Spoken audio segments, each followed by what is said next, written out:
요한계시록 3장 4절부터 6절입니다. 사대교회에 주신 말씀입니다. 지난 시간에 사대교회에 주신 말씀을 살펴보았습니다. 오늘이 그러니까 두 번째 시간입니다. 먼저 시간에 하필 예수님께서 도둑같이 오신다라고 하셨을까 하는 말씀을 우리가 제목으로 삼아서 같이 은혜를 나눈 바가 있습니다.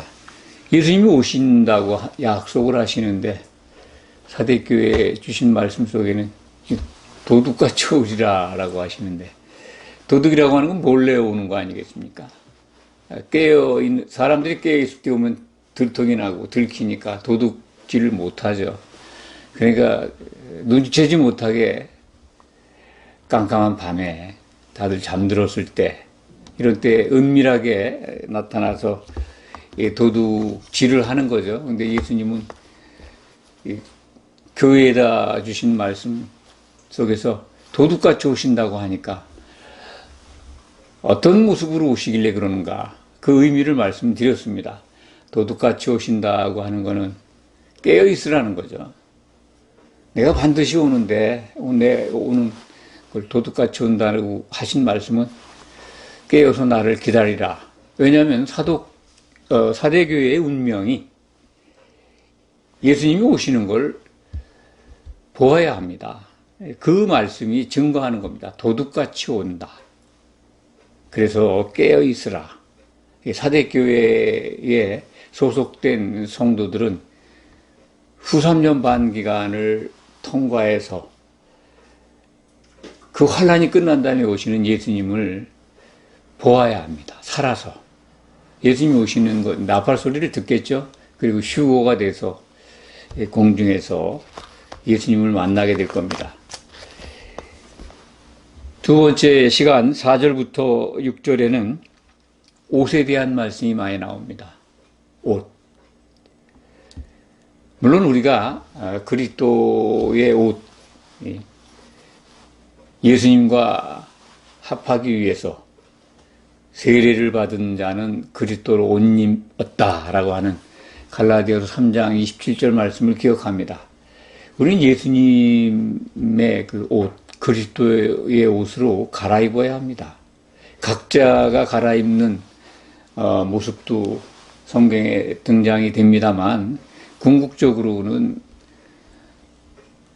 빛나고 깨끗한 한 세마포 옷을 입는 것이 우리들의 꿈입니다. 혼인잔치에 들어가는 신부의 모습이죠. 신부가 되어서 그 혼인잔치에 들어간 모든 성도들이 한 세마포 옷을 입는 그 장면이 계시록 19장에 기록이 되어 있는데, 오늘은 그 4절에 보면 사대에 옷을 더럽히지 않은 자 몇 명이 있다라고 말씀합니다. 사대교회에 7년 환란을 통과해야 되고, 특히 후 3년 반을 그 짐승의 통치 기간을 견뎌야 하는 그 성도들에게 주시는 말씀인데, 짐승 통치 기간 계시록 13장에 비교적 자세히 나와 있습니다. 성도들을 이깁니다. 짐승이. 성도들의 권세가 다 깨집니다.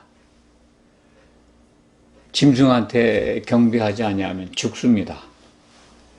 우상에게도, 짐승의 우상을 만드는데 그 우상에게도 경배하지 아니하면 죽습니다. 매매를 못하게 합니다. 살아남을 자가 있겠습니까? 그것이 세상 사람들을 장악한 짐승이 아닙니다. 세상 사람들은 당연한 거고요. 교회가 그렇게 저항할 수 없는 그런 상황에 놓이게 된다는 겁니다. 그것이 요한계시록 13장이 우리에게 전해주는 후 3년 반 짐승 통치하의 환경입니다. 성경은 성도들의 권세가 그때 다 깨진다. 성도들을 이긴다는 거죠. 그 기간이 42달입니다. 42달 동안 사대교회와 두아디라 교회는 순교하는 교회가 있지만은 그 후 3년 반 기간 동안에 그 두 교회는 그 통치 기간을 견뎌내야 합니다. 그래서 짐승의 표를 받지 않고 살아남는 사람들이 있겠는가? 그렇게 해석하는 분들도 계십니다.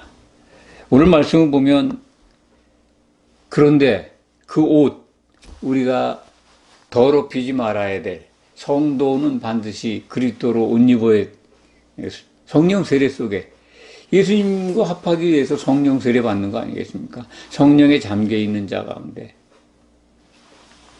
그 옷이 더럽혀질 수가 있습니다. 짐승의 표를 받을 수도 있고 타협할 수도 있습니다. 죽지 않기 위해서. 그런데 더럽히지 않은 자가 있다는 겁니다. 그런데 참 우리가 오늘 말씀을 좀 들여다보면요, 몇 명이 있다는 겁니다. 더럽히지 않은 자 몇 명. 굉장히 적은 숫자죠. 헬라말로 그냥 올리고라고 하는 단어를 아실 겁니다. 이 단군이 아주 적게 들은 상태를 올리고당이라고 그러는데, 그 올리고. 그러니까 아주 적은 숫자의 사대교회 가운데 다 믿음을 저버리고 짐승의 표를 받고 다 옷이 더럽혀졌는데, 그 중에 더럽히지 않은 자 몇 명이 있다는 겁니다. 이 부분을 기억하시기 바랍니다. 예수님이 산상수훈 속에서 마태복음 7장 13절 14절에서 좁은 문으로 들어가게 심쓰라고 하신 말씀이 있습니다. 또 누가복음 13장 24절인가요?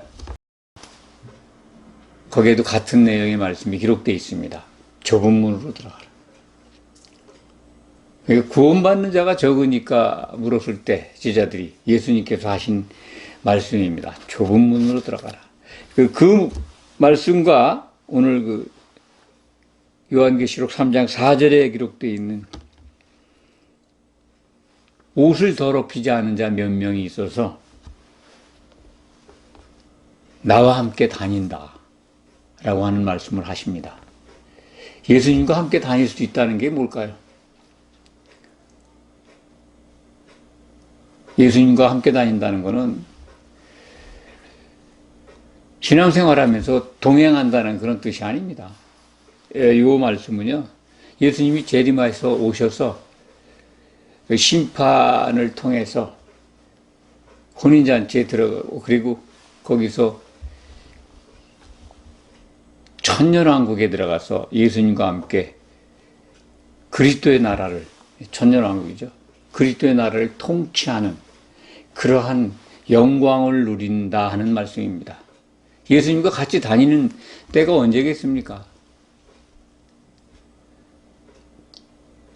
그리스도의 나라에서 주님과 한 몸을 이루어서 항상 함께 있는 동안에 그렇게 하시겠다는 겁니다. 그렇다면 우리 위에 복음의 목적지죠? 1차적으로 천년왕국, 그리스도의 나라에 들어가는 것을 말씀하고 있습니다. 이기는 자가 되어야 된다는 거죠. 이기는 자가 된다면, 그렇게 옷을 더럽히지 않는다면 함께 그 영광을 누리시겠다는 겁니다. 그리스도의 나라에서. 곧 다른 말로는 천년왕국이죠. 옷을 더럽히지 않는 자의 옷을 신옷이라고 표현하십니다. 신옷. 신옷이라는 말이 이제 우리말로, 순수한 우리말로 번역된 겁니다. 한자어로 쓴다면 백의죠. 백의. 우리 민족을 백의 민족이라고 합니다. 옛날부터 한반도에 살았던 우리 조상들은 신옷을 좋아했습니다. 저도 어렸을 때 그거를 우리 할아버지들, 아버님들이 신옷을 즐겨 입었던 걸 기억합니다. 특히 그 명절에는 신옷으로 솜 바지 저고리 해서 아주 흰 두루마기를 입은 그런 모습도 제가 기억을 합니다. 거의 그 어머니나 할머니들 치마가 다 이 광목, 하얀색 치마에 흰 적삼, 저고리였죠. 그래서 전 어렸을 때 흰옷을 입은 우리 조상들, 우리 민족의 옷을 기억합니다. 백의 민족이라고 하는 말이 사전적 용어가 돼 있죠, 지금은. 과거에 우리 민족, 조상들이 즐겨 입었던 옷, 참 가난하게 살 때 옷의 색깔이었다고 생각을 합니다. 어쨌든 그것이 흰옷입니다. 흰옷 입은 자들만 예수님과 함께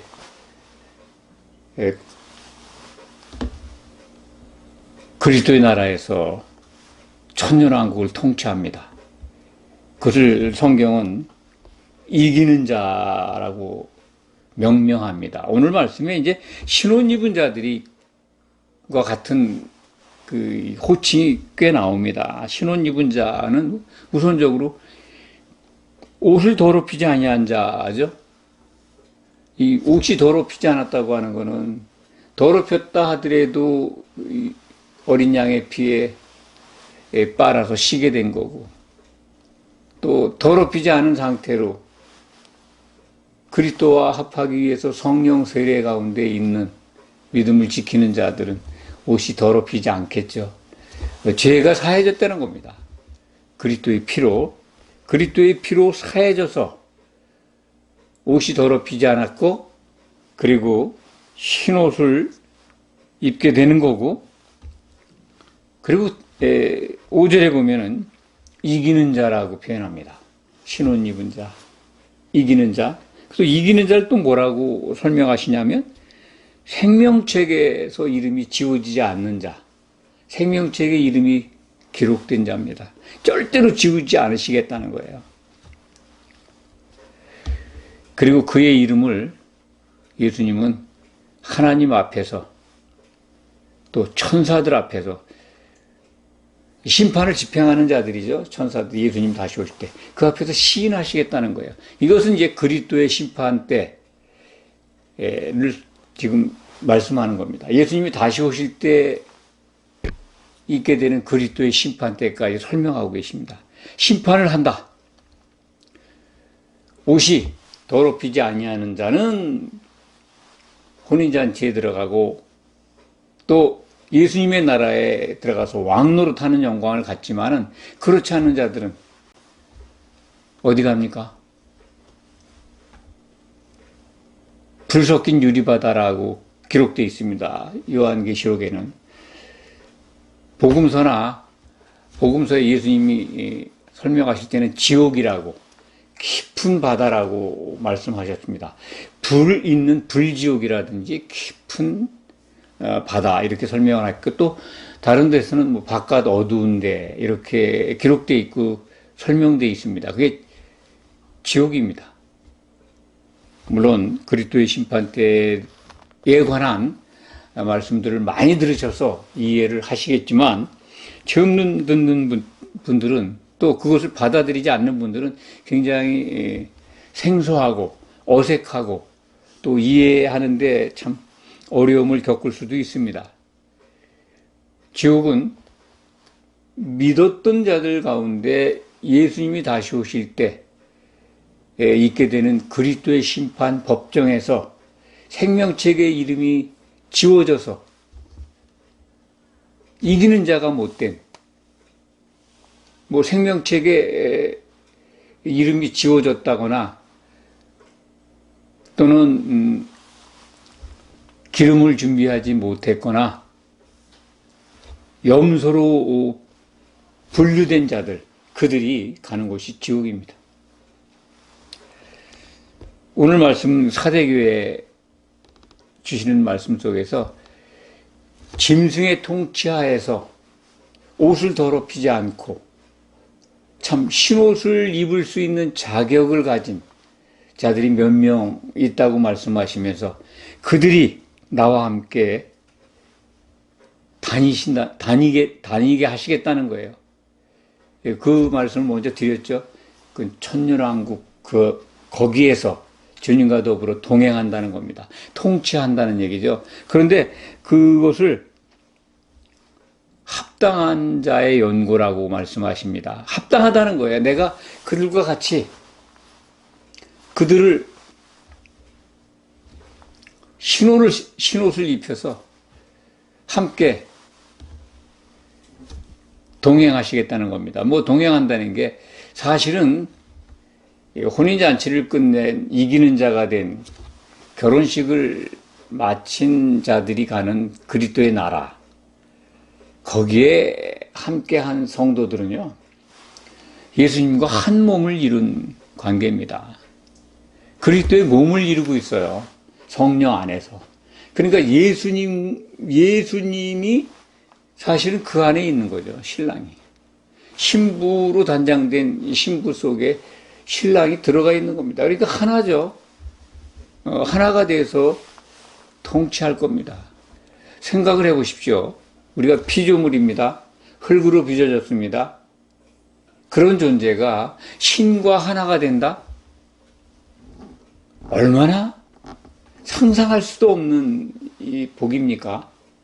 그게 얼마나 놀라운 기쁜 소식입니까? 신이 된다면, 하나님과 같은 존재가 된다면 영원히 사라지지 않는, 영원히 존재하는 생명입니다. 그리고 신의 세계에 우리가 다 그것을 알 수가 없고 그 속에 들어가 보지 못했기 때문에 이해가 너무나 떨어지고 상상할 수가 없지만은요, 신 속에 있는 여러 가지 중요한 것들을 성령을 통해서 우리에게 일러주셨기 때문에 우리는 어느 정도는 짐작할 수 있고 경험할 수 있습니다. 하나님이 주시는 평화와 기쁨과 이 자유함은요, 우리들이 스스로 가지고 있는, 본래부터 가지고 있는 이 인간 중심의 것들, 이 환경 속에서 누릴 수 있는 그런 것들이 아닙니다. 차원이 다르고 전혀 다릅니다. 이것이 하나님이 존재하는 것, 그것을 알게 하는 확실한 증거입니다. 성령의 충만함을 누리시는 분들은 다 이 말씀을 이해하실 겁니다. 성령이 주시는 기쁨과 환희와 그 평안과 이런 것들은 세상에 속한 것이 아닙니다. 그렇기 때문에 그런 것들 속에 내가 녹아 들어가서 한 몸을 이룬다면, 육을 입고 있을 때 우리가 지금 갖고 있는 여러 가지 장애를 받고 있는 거죠. 여러 가지 아픔과 고통과 슬픔과 몸을 입고 있으니까 얼마나 많습니까? 그 중에서도 굉장히 늘 그냥 수시로 우리가 불안하고 두렵고 평화가 깨지고 급하고 참 화도 나고 안타깝고 슬프고 여러 가지 두서없이 제가 나열합니다만 얼마나 변덕스럽습니까? 좋았다, 싫었다, 미웠다, 기뻤다, 슬펐다, 화를 냈다가 또 좋아했다가. 물론 그런 것들이 다 우리에게 필요한 것도 있고 또 그런 것들이 전혀 없을 수 없습니다. 육을 입고 있고 그런 환경 속에서 우리가 적응해 가면서 하나님의 세계를, 하나님이 약속하신 걸 바라보면서 믿음 속에서 믿음의 목표를 향해서 나아가도록 그렇게 우리는 부름을 받았지만은, 그런 것이 있다라고 하는 소망을 갖는다면 승리하지 않겠습니까?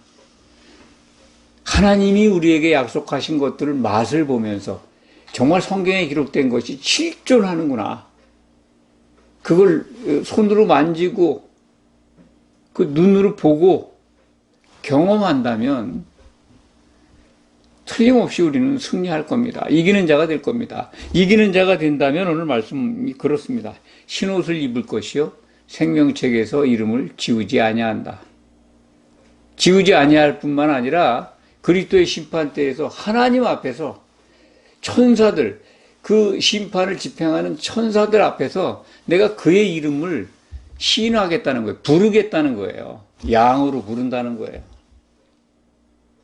어린 양의 신부의 지체로 합당하다. 내 몸의 지체로 합당하다라고 인정을 하고 이름을 부르시겠다는 거예요. 그 이름 부르는 속에 들어가야 될 거 아닙니까? 그래서 말씀을 하시는 거예요. 내가 어느 때 내게 임할지 모르는데 도둑같이 임할 건데 깨어있다면 내가 오는 거 알 거 아니냐. 깨어있다면 내가 오는 걸 알아서 준비할 것 아닌가. 준비한다면 신혼 입는 겁니다. 깨어있으면 성령 안에 있게 되고요. 성령 안에 있으면 기름을 준비하는 겁니다. 기름을 준비하고 있으면 주님 오실 때 이 후 3년 반을 통과하는 성도라면 주님이 얼마 안 있으면 온다라고 하는 말씀을 신뢰합니다. 아, 지금이 후 3년 반이구나. 곧 주님이 오시겠구나. 이걸 안다는 거예요. 그래서 믿음을 지키는 거죠. 기름이 소멸되지 않게 성령 안에서 지혜로운 다섯 처녀처럼 성령의 기름을 준비하는 겁니다. 그래도 실족하지 않는 겁니다. 그렇기 때문에 이기는 자가 되는데 참으로 안타깝게도 사대교회에 주신 말씀 속에서는 몇 명뿐이라고 말씀합니다. 몇 명이 있다는 거예요. 참 조금은 우리가 좀 신앙생활하면서 실망스럽죠. 성도가 많을 텐데 그 중에 몇 명만 신혼 입고 다닌다고 하시니 얼마나 좀 서운합니까? 얼마나 많은 성도들이 주의 이름을 부르면서 신실한 믿음을 갖고자 애를 쓰고 기도 열심히 하고 교회 또 예배 출석하고 하나님의 말씀을 사모하고 성도 간의 교제를 통해서 또 이렇게 교회로 세워져 가고 있는데 그런 것들이 주님이 말씀하신 것에 합당하게 하나님의 뜻과 목적에 합당하게 신앙생활하면은 탈락하지 않을 겁니다. 그런데 그거와는 다르게 기독교가 만든 전통, 장로들의 유전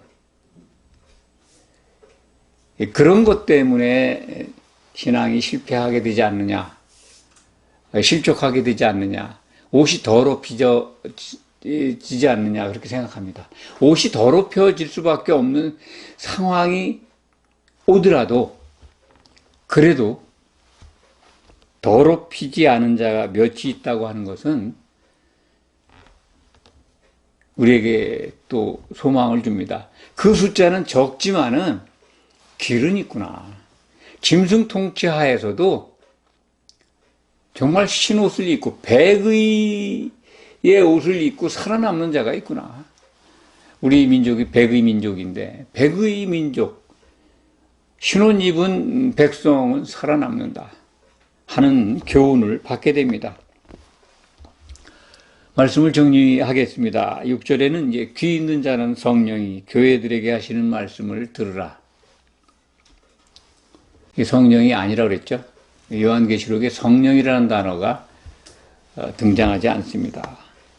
7별을 가진 예수님이 그 별들을, 사자들을, 천사들을 7교회에 보내셨어요. 그 7교회 담당 그 천사들이 하는 말을 들으라는 거예요. 이 성령이 이제 영이죠, 영. 영은 구원받을 상속자들을 위해서 보낸 피조물, 천사들입니다. 천사가 하는 말을 귀가 있거든 들으라는 거죠. 안 듣는다는 겁니다. 그만큼. 그래서 이기는 자는 요한계시록을 주목해서 보아야 합니다. 그래야 예수님의 일을 끝까지 지켜보게 되고 예수님의 일을 끝까지 지켜보다 보면 예수님이 다시 오신다는 걸 알게 되고 다시 오실 때 심판하는 것을 깨닫게 되고 심판에 대비해서 준비하게 되고 그래서 혼인잔치에 들어가고 우리의 목적지인 천년왕국에 들어가서 주님과 더불어 왕노릇하게 되는 그런 영광을 누리게 됩니다. 그것이 이기는 자 되는 겁니다. 이기는 자가 돼야 주님과 더불어 같이 주님과 함께 다니지 않겠습니까? 여기 뭐 걸으신다 그러는데 천년왕국 그리스도의 나라에서 주님과 함께 한 몸을 이루어 있으니까 항상 주와 함께 있게 됩니다. 천년왕국에만 들어가면 그때부터 예수님과 떨어지질 않아요. 지금은 우리가 지상에 있지만 예수님과 떨어져 있는 겁니다. 예수님은 셋째 하늘에 계시고 성령이 우리를 하나 되게 하시는 그 일을 하기 위해서 교회에 와 계십니다. 성령 안에서 지금 걷는 거죠. 그런데 이제 우리가 온전하게 이기는 자가 된다면 주님과 더불어 항상 함께 있게 됩니다. 그것은 그때는 이제 혼인 만찬에 들어가면서부터 아마 시작되는 걸로 저는 이해합니다. 신약 성경, 특히 요한계시록에 기록된 예수님의 일정을 놓치지 않고 주목해서 봄으로써 승리하는 자가 되기를 간절히 소망합니다. 기도하겠습니다.